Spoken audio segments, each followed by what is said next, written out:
There are many urban riverfront development projects going on which try to convert a free-flowing river into a very engineered walled urban canal, and they are destroying the ecological space of the river ecosystem. In this presentation, I would highlight the Gomti Riverfront Development Project and also explain why such projects are not good for the ecological restoration of the rivers in tropical countries. Floodplain is the heart of the river. It is the ecological space which is required for river rejuvenation. Therefore, we say that the longitudinal, the lateral, and the vertical connectivity of the rivers with the floodplain and with groundwater is very important. The longitudinal connectivity which is there with the river channel, with its own channel in the downstream, the lateral connectivity with the floodplain, and the vertical connectivity with the groundwater. Flow is a master variable, and a river flow regime should be maintained so that river is able to maintain its own distinct hydroecological or hydrogeological settings. Therefore, river behavior, which is very natural to that area, should be maintained. Flow restoration improves the entire river ecosystem, and the restoring flows is important for river ecosystem sustenance. Nature has designed the entire network of rivers which are connected from first order to the second to third and so on. And the smaller order streams, the natural drains, and some seasonal intermittent river systems, they transport the water sediment during the flood events or during any flow events using the natural flow regime. And the nature has designed these network of rivers to transport the sediment even in the rare storm event. So there are dry period, there are wet period, there are extreme flow events, and a river can cleanse itself in a high flood pulses or very high flow events. The National Green Tribunal has directed to use 100-year flood levels to designate the active floodplain region. And the Central Water Commission has also come out with a floodplain zoning regulation guidelines that restrict and limit the built-up areas on the active floodplain zones. So the 3 F's and 3 B's, they are very important for river restoration. First is the free flow. River must flow freely, and free floods, it must flood its own floodplain and the adjacent areas. And the fluvial terrace, the adjacent river banks, the fluvial high uplands to lowlands to marshy areas, the entire fluvial terraces, they should be protected. And the 3 B's are natural banks, the bank vegetation, and the base flows. They are also very important for the river. The natural banks, that is the natural levees, and the riparian bank should be restored and protected.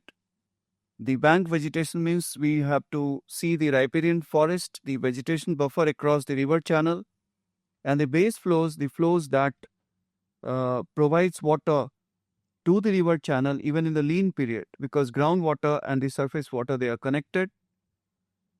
And any river which is flowing is a affluent river. It gets a lot of base flows, but once the base flow declines, the river becomes influent, and it slowly and slowly becomes intermittent and seasonal rivers. But what we are doing, we are dehydrating ecosystems to hydrate our economy. Excessive water abstraction. We are disrupting natural flow regimes with hard infrastructure. And this is the age of Anthropocene, a new geological epoch where We are altering all sorts of natural ecosystems. We are dehydrating rivers, wetlands, floodplains, and disrupting the flow continuum of the river ecosystem. Now, coming back to the Gomti riverfront, people come here, take selfies. They like the lights and the parks, but they don't know that this was the ecological space where the river swelled during monsoon and recharged the aquifers. This was a space which was there reserved for the various aquatic organisms, upstream or in-stream biota. But now, today, we have restricted the flow pathway of the river and it is confined to a narrow canal. Now, due to riverfront development and flow obstruction, there is a continuous logging of the nutrients, especially phosphate and nitrates, and that supports the rich growth of aquatic invasive plants like water hyacinth. So, on any day, if you go to upstream of Kudia Ghat, you would see that the river is all choked with aquatic vegetation. Many invasive species, they obstruct the natural flow pathway of the river channel. And sometimes the flow is so less that you would hardly see any water. And the entire river channel with excessive phytoplanktons, especially the water hyacinths and other invasive plants. So coming to the structure, the riverfront is basically a diaphragm wall. It is a deep, 16-meter deep, thick wall that goes 11 meters below the riverbed and 5 meters above the riverbed. And by the side of the diaphragm wall, there is another wall which is called the anchoring wall or the retaining wall. And then there are the embankments on both sides. So there is an over dominance of channel engineering, and this was the design which is mostly replicated for any riverfront project. That is, you have a diaphragm wall, then anchoring wall or the retaining wall, and then the two-lane road or pathways, cycle track, and so on. In the case of Gomti riverfront, the river channel width was drastically reduced to 100 meters or even 130 meters at several sites where the average width of the river was 285 meters. Now this reclaimed floodplain becomes the site for development. Many of the areas now fall outside the embankments and they attract real estate projects like high-rise buildings, the parallel road, 4-lane roads. So we we obstruct the floodplain, river continuum connectivity, we destroy the base flows, we destroy the ecological space, and we destroy the active floodplain which was part of the river ecosystem. So what is the recipe for a perfect riverfront development project? First, you have a rubber dam or a weir that is a ponding regulator. Then you get water from some other river. That is, there must be some flow augmentation. Because once you impound the river, once you destroy the natural flow regime, there is a reduction in water level. And then you have a new floodplain, which is a renewed urban space that attracts the real estate interests. And it is liked by the civil engineers and the land developers that because there is a large allocation of funds and it also supports the infrastructure like roads on the embankments. So there is an over dominance of channel engineering on a space which is a very fragile space. The breathing space of the river is being filled with concrete. You can see here, this was the active floodplain where there were mosaic of habitats. They were erased, and on the site is coming up of the diaphragm wall. And the biggest irony is that none of such projects require any environmental impact assessment. You'd be surprised to know that all such projects come under the area and township development projects or the building and construction projects. And in the EIA, provision, there is a guideline that if your building and construction project is less than 1,50,000 square kilometer, you don't require any environmental clearance. Or if you go by 8B, that is township and area development project, it covers an area of more than 50 hectare, that is built up area of 1,150,000 square meters. So any projects that come under 8B shall be categorized as B1 project. That is, it will not require any environmental impact assessment. And in this case, for Gomti Riverfront development, the EC, the environmental clearance document, it says that total plot area of the project is about 72,000 square meter, which is less than 1,50,000 square meter, and the built-up area is also less than 20,000 square meter. So therefore, the project does not fall in any category as per the EIA notification 2006. So the project does not require any environmental clearance. But what about the diaphragm wall? We failed to calculate the area of the diaphragm wall, which is 16 meter and 8.1 kilometer long and 6.6 meter is the thickness, that is 600 millimeter of thickness, and it goes on both the banks. So even the total area of the diaphragm wall exceeds the mandate for compulsory environmental clearance. But in the EIA document, we ignore the area of the diaphragm wall. Someone also filed a PIL against the Gomti Riverfront project, but the Lucknow bench of Allahabad High Court rejected this PIL, saying that the public interest litigation is becoming, an avenue for publicity, and what is worse, an attempt by vested interests to derail public projects. We are not satisfied that the present proceedings have been filed bona fide in recourse to the jurisdiction in the public interest, and the entire PIL was rejected.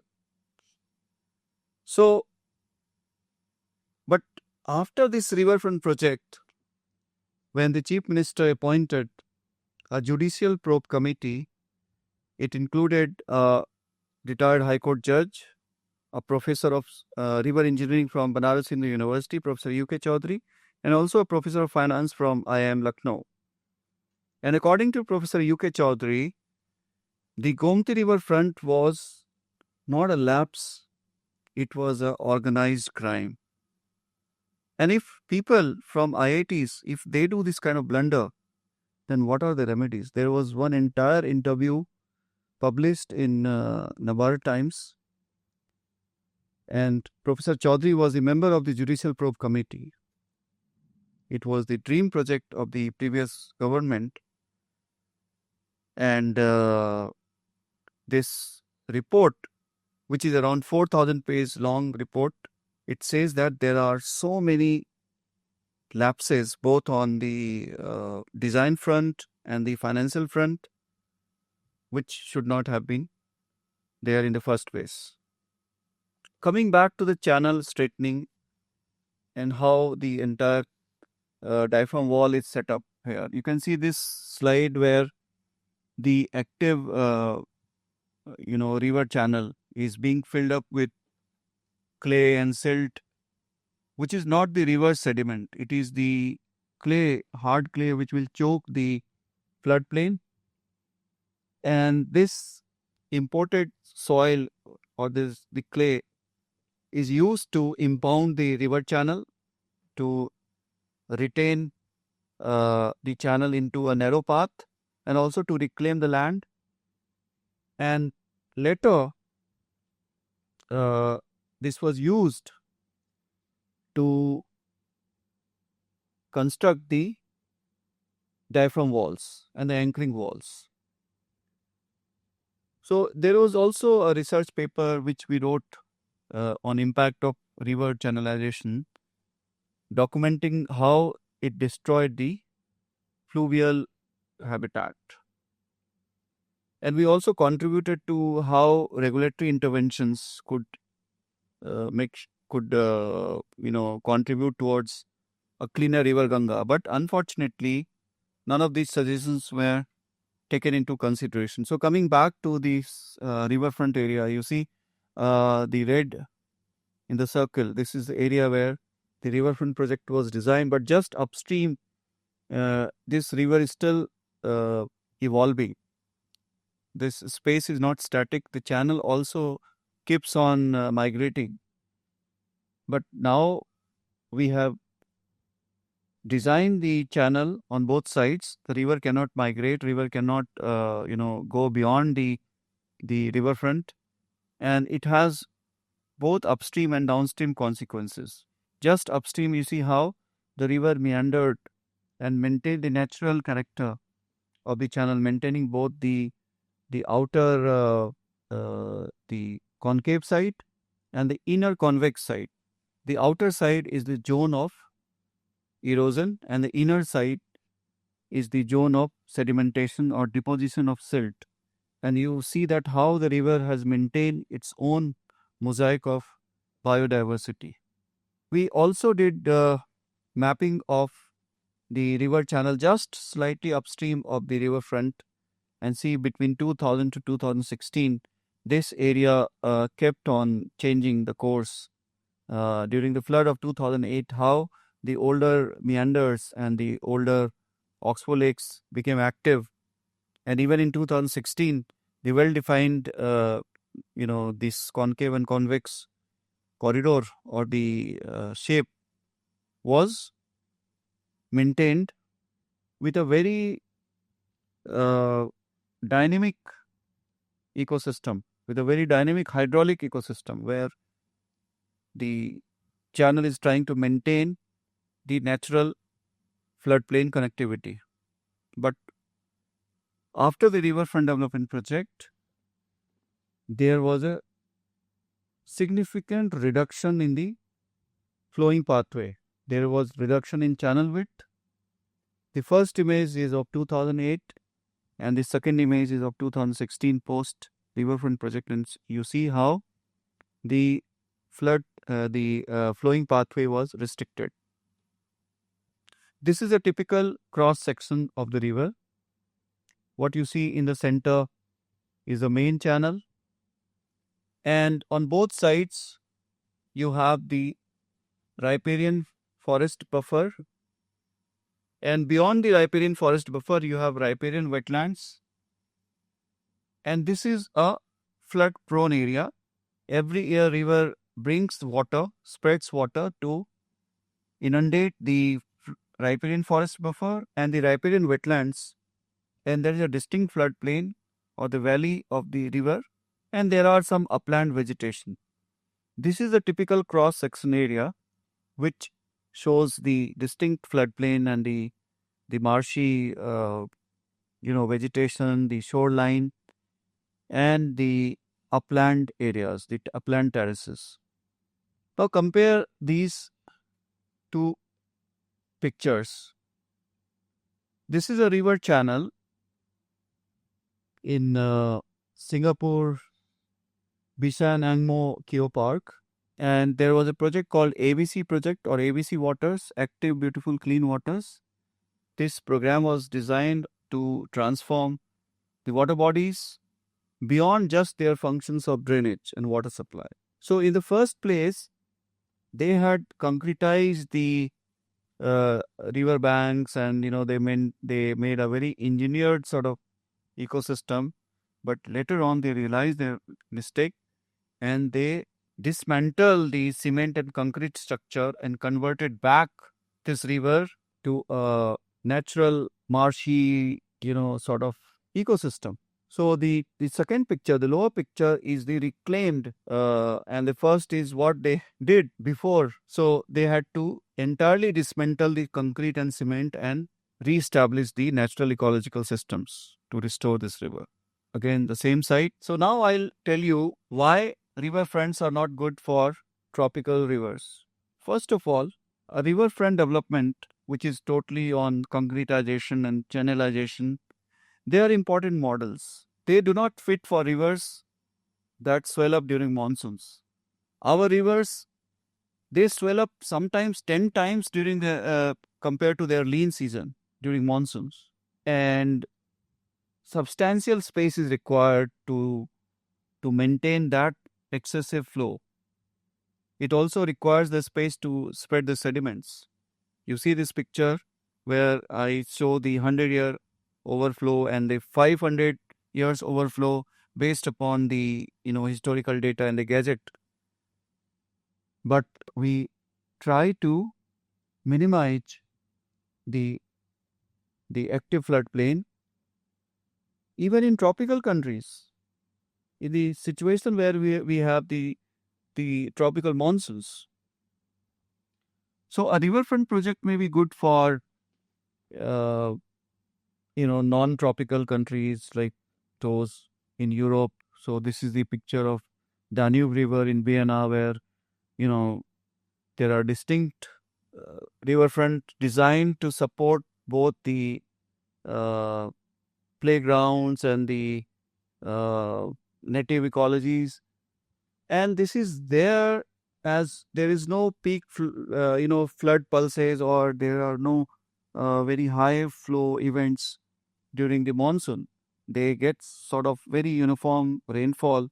Therefore, they can maintain the sort of flow to be confined within the river. But our rivers, they require a lot of space during the monsoon. Second, the rivers make their own fronts. We call it natural river fronts. They make their own terraces.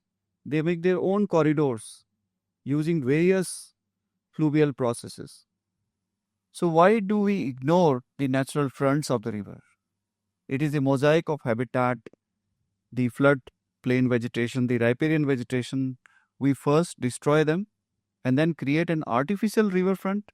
Why can't we have a natural riverfront where there are distinct terraces and there are distinct natural vegetation which supports the fluvial processes? Third, by making such projects, we weaken the resilience. We also dismantle the fluvial memory. I use the term here fluvial memory because every river has a distinct flow events and very distinct high flood levels, and the river knows that during flow events this area would be inundated. So by destroying the fluvial memory, we also destroy the resilience of the river and the river processes. Concrete structures cannot have that fluvial memory. They threaten the fluvial memory. So any structure that do not support the natural flow regime should not be supported adjacent to the river systems. How do we define resilience? Resilience is the state and stability of fluvial ecosystems, both state and the stability. And they must have robust resilience to localized disturbances and also to global changes. So there are many changes happening, and if you have a high resilience, then you would be able to withstand the disturbances. You would be able to maintain the distinct hydroecological space. But when you have excessive disturbances, then there would be upstream and downstream consequences. The resilience would be threatened. Therefore, any structure which threatens the river resilience should not be supported. It is important to understand that resilient ecosystems, they handle shocks without being damaged beyond repair.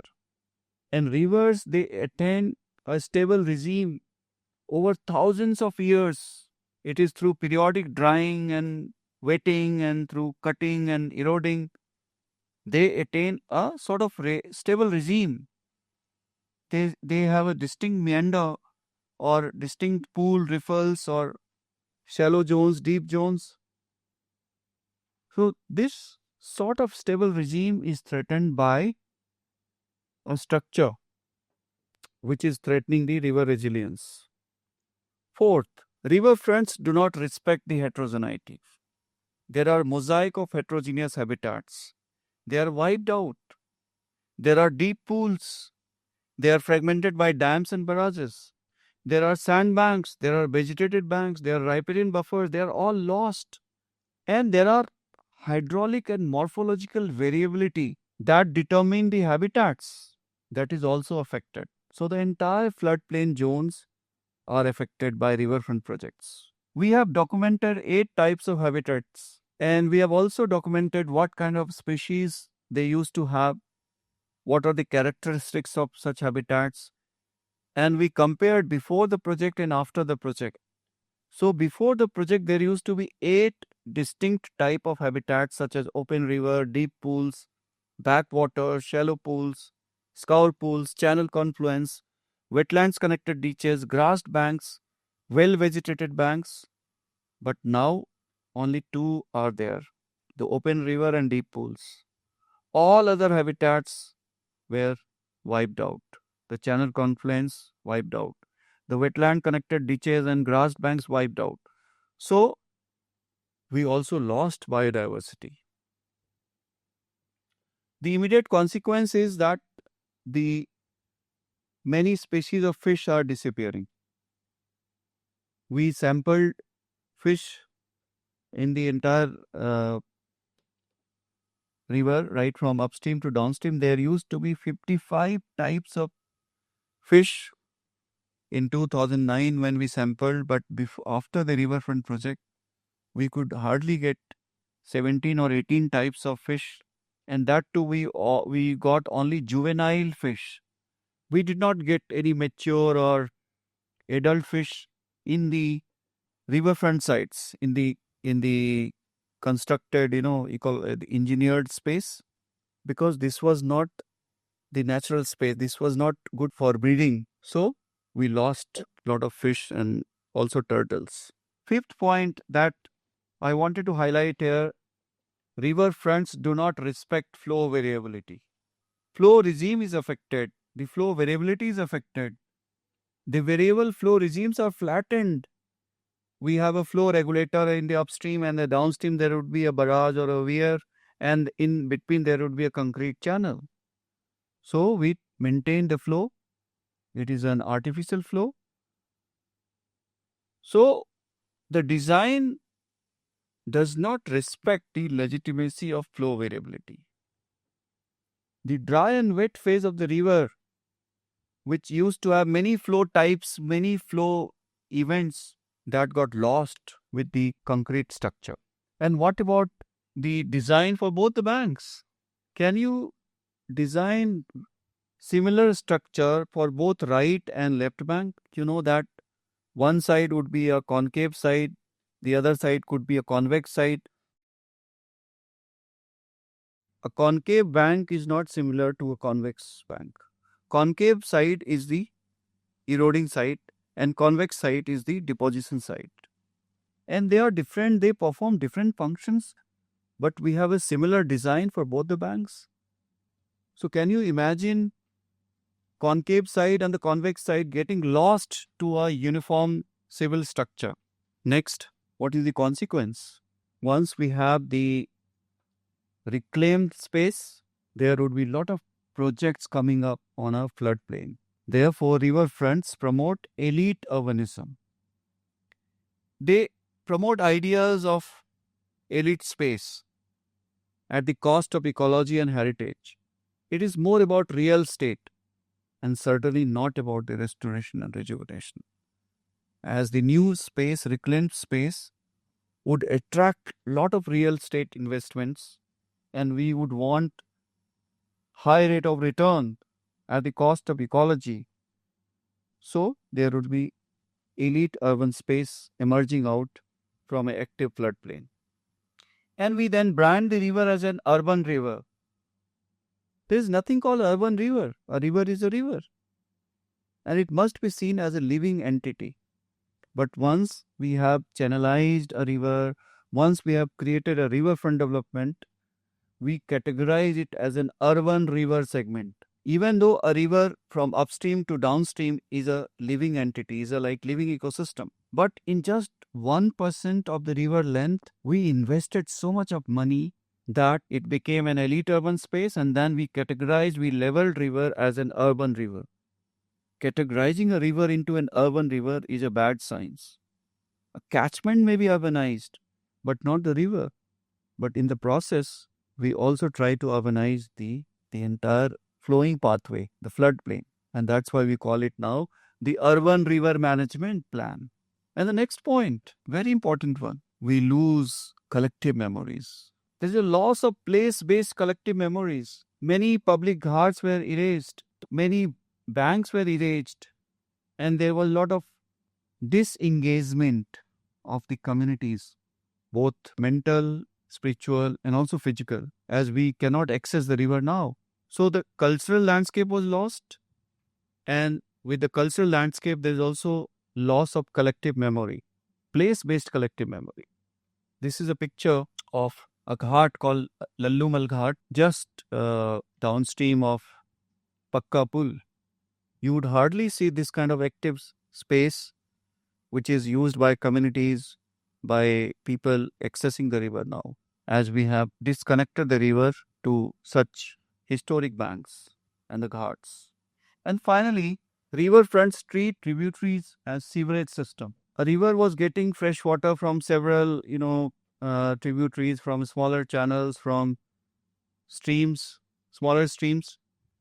But we created one intercepting drains. We tapped such drains, natural drains also, and we connected that interceptor drain to a sewage treatment plant. So even the tributaries were categorized as drains or nalas. Those tributaries which were designed by nature to carry only storm water, now they are carrying sewer. The sewage is flowing into the river, and even the interceptor drains have failed because such huge flow cannot be passed through interceptor drains. So during high flood pulses or the peak flow events, lot of silt and sediment, they choke the interceptor drains, and ultimately the project fails. So this is a picture of all the drains. There are around 35 drains in the urban segment, but now most of them are falling directly into the river because the interceptor drains have failed. And the sewage is coming to the river, and there is no visible improvement in the water quality. In fact, the water quality is getting degraded day by day.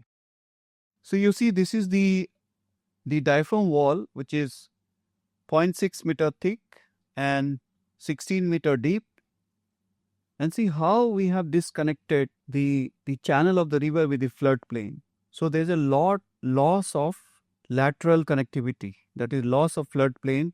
And now we cannot go and touch the water because there is a deep, valley which is excavated, and there is a wall. So going to the river is very dangerous now. We cannot access. The ghats and banks have been erased.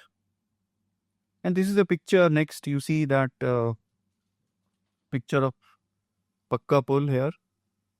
The old bridge. Now again you can see there is a riverfront. And within the river channel. So this is the Pakka Pul,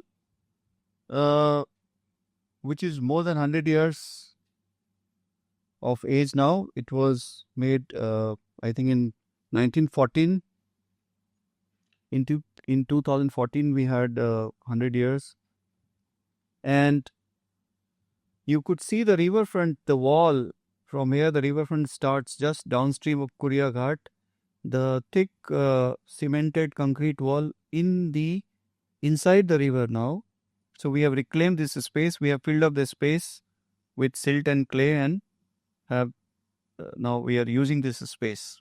Now, next you see this picture upstream, just upstream of the barrage. There is a meeting point of Kukrel River with the Gomti River.